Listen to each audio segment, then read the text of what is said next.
And in breaking news out of the Labor Department, wholesale inflation rose at its fastest pace in more than 3 years last month. So the producer price index, essentially how quickly inflation is moving for producers, companies that produce goods, that climbed 6.5% year over year. That is the largest annual gain since November or October, somewhere in there, of 2022. Producer prices also increased 1.1 on a monthly basis.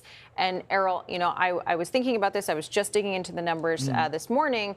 And I think this is really interesting, right? Because when costs rise for producers, right, what happens? They either have to eat that cost, which we saw a lot of companies do with tariffs, or they pass them on to you and me. Yeah. And of course, this comes just one day after the Labor Department reported that the consumer price index reached a 3-year high.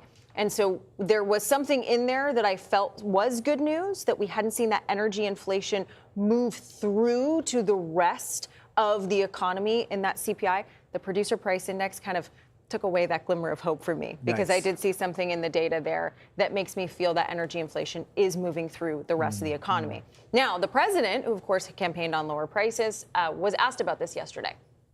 Are you concerned, Mr. President, about the latest inflation number which came out this morning? Could that be a headwind? No, I love it. For the numbers were great. You know what I really love? I love the inflation. CBS News political reporter Kathryn Watson joins us now from Washington to speak about this. Kathryn, the president went on to say that he, is fine with the inflation number because he believes it will come down. He actually is encouraged that it isn't higher. But as we've just discussed at the top of this show, the war isn't ending anytime soon. And he is acknowledging that Americans' financial situation isn't as good as they would like it to be, thanks to what Kelly has just laid out. So help us understand the president's messaging compared to what people are feeling.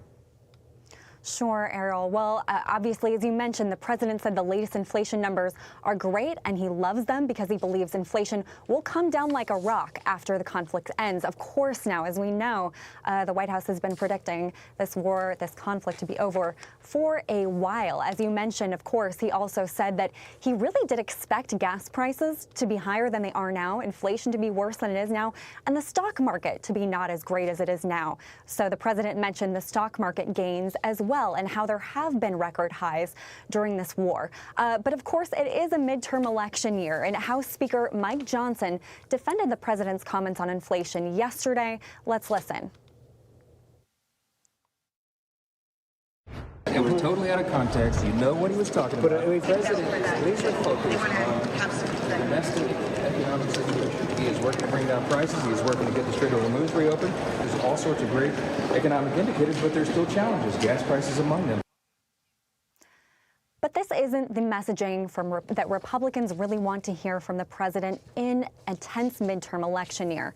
I was just texting with Republican Congressman Don Bacon, and he said, reading his quote here, his messaging could be better. Speaking of the president, saying he loves high inflation will be used in TV ads all over the country.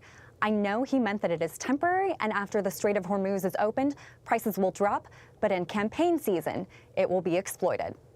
A point well taken. Kathryn, just switching to something else, the president posted on Truth Social this morning that the U.S. will hit Iran, quote, very hard tonight. He was asked about this post while calling into Fox News this morning. Here's what he said. Well, it's just one of those things. They have no defense. They can't do anything about it. And they're really in submission. They just don't know it yet. Okay, to be honest with you, they just don't know it yet. And we are talking to them and all, but. Kathryn, we have seen the president in negotiations use this tactic, if you will. We're going to hit them hard in order to try and bring about a breakthrough. Is there any hope of a breakthrough in negotiations today? Yes, well, as you mentioned, this is a tactic that the president has used before.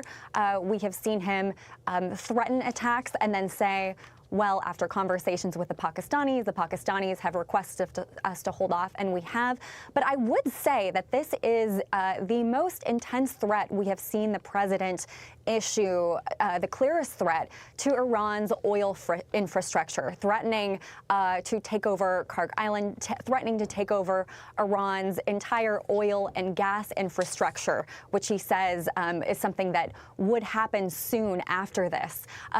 So I would just mention as well that the president is going to be having his intelligence briefing today, as well as a number of policy meetings, and we will see what comes out of those.